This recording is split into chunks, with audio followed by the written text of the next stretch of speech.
All right, I promised you guys a video on building your own counterweight, and this is going to be a do-it-yourself tutorial on how to build a perfect counterweight for your night vision head harness. So the first thing you want to do is get yourself a scale.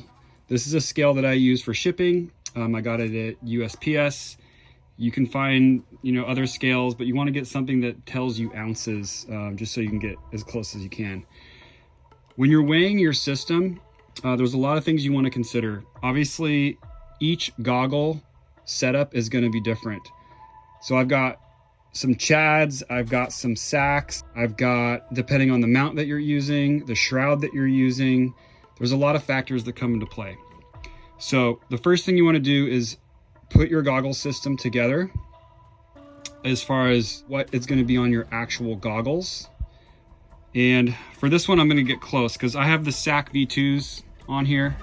I'm going to weigh it with those because sometimes I'll run the chads, or sometimes I'll throw on the SAC V1s. But most of the time, this is the setup that I'm running. And so what I'm going to do is I'm going to get my weight of the mount. This is the Wilcox G24. So I'm going to get the weight of my goggles, mount, and shroud. So you can see right there, 1 pound, 10 ounces, 10.5 just went down. So 1 pound, 10.5 ounces.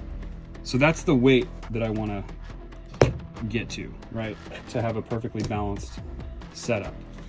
The best solution that I have found are these soft lead shot scuba weights. So this is a 2 pound scuba weight. Let's see how close it is. All right, so it's pretty close, 2 pounds.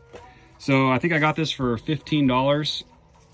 Now what I'm gonna end up doing is I'm going to cut this open and I'm going to match that 1 pound, 10.5 ounces. That's what I wanna get this to.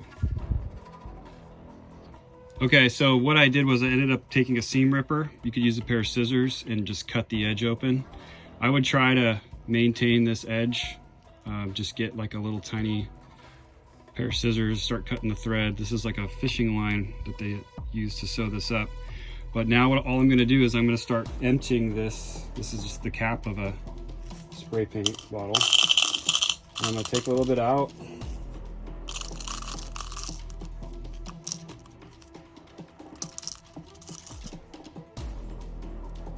So if you end up doing too much, it's okay, you can just put some back in. But I'm gonna try to get as close as I can to that 1 pound, 10.5 ounces. Okay, so I still got a ways to go.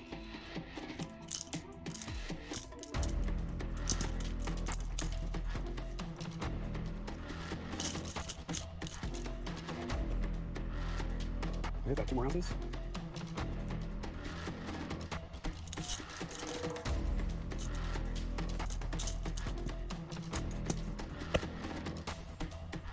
That's pretty close. Okay, so there we go. That's perfect right there. So now I obviously have access to a sewing machine, so I'm gonna sew this back up. However, you don't need to sew it. You can get some gaffer's tape or duct tape and just duct tape this thing up. Okay, so I sewed that back up. Just double checking the weight. It's perfect. Same setup as my goggles, mount, and shroud. It changed. Oh, there we go. Okay, so there you go. Same exact weight. Now this is our new counterweight pouch. It's got Velcro on the inside, so you could run, some battery holders and stuff them in there. This was an old one that I made for my old goggles, my DTNVGs. You can see that this one was a little bit lighter. So the DTNVGs are just a tad lighter. I didn't have the sacks on mine either. You can see I can just kind of like fold over the excess and it drops into this counterweight pouch perfectly. And so there you have a perfectly balanced weight. This is the battery brick. We make these for Night Vision Inc. More for a helmet. You can see there's batteries in there, and you can stack more of those in there. You can put your sacks in here, you can put batteries, you can put a lot of stuff in these, but these are more for helmets. These will work. You just have to like use a piece of one wrap and then use a retention. You could put this through the top loop. This is an old counterweight pouch we used to make. I've got a PVS 31 battery pack and cable and an extra set of batteries in there. Again, this was for a helmet. This one is too big to work with the head harness. So on the head harness, when you go to put the counterweight pouch on, you would take off the rear top strap, and then you line up the Velcro. And then this top piece routes through these two top slits, just like that. And then you run it directly through your tri-glide. There's a little bit of excess there depending on how you want to run it. In this case, I'm going to double back and go back through the back, just like that. And then these two side pieces, you're going to go through these slots, go in one, and then back out, just like that. And then you go through the side tri-glides. And then same thing on the other side. So in one way, out the other.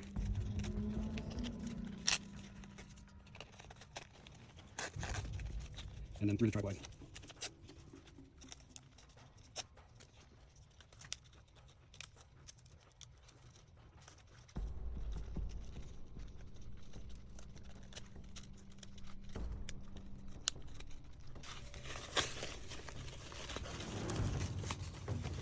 So now the counterweight pouch is on.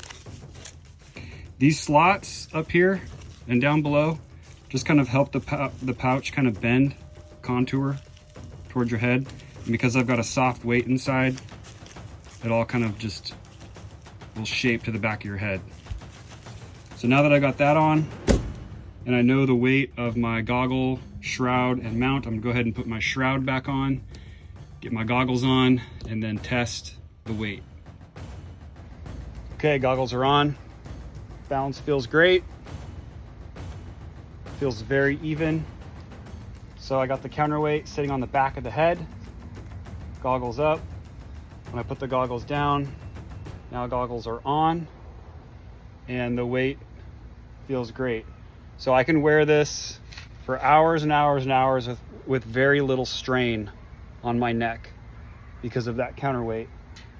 So that's how you do your do-it-yourself counterweight. If you guys have any questions, let me know, and stay safe.